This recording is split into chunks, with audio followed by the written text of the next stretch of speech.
মদিনার অলি গলিতে কি কি নাম তাড়াতাড়ি বলে দাও, আজকে টিকিট হয়ে যাচ্ছে। তাকদীর, বাবু, আমরা সবাই ये महफिल मदीने में होगी इंशाअल्लाह। আল্লাহ চাইলে পারে, ঠিক কিনা? জোরে জোরে বলেন না, বলেন না, বলেন না।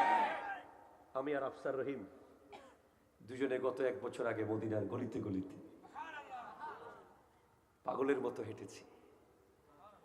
মদিনার প্রতিটা টাইল সুন্দর লাগে, প্রতিটা কোণা সুন্দর লাগবে আপনার।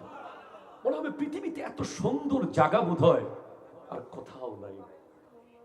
এজন্য ইমামে মালিক রহমতুল্লাহ আলাইহি মদিনার গাছ দেখলে চুমু দিতেন, রাস্তাকে চুমু দিতেন, দেয়ালকে চুমু দিতেন। মানুষ বলতো আপনি মাযহাবের ইমাম, আপনি দেয়ালে চুমু দেন, গাছে চুমু দেন, ধুলাবালি চুমু দেন কেন? বলে আমি গাছকে চুমু দেই না, এই গাছ আমার নবীকে দেখেছে, এই দেয়াল আমার নবীর দিদার করেছে, এই রাস্তা দিয়ে আমার নবী হেঁটেছে, এজন্য চুমু দেই। আল্লাহ কবুল করুক, আমিন। জোরে বলুন।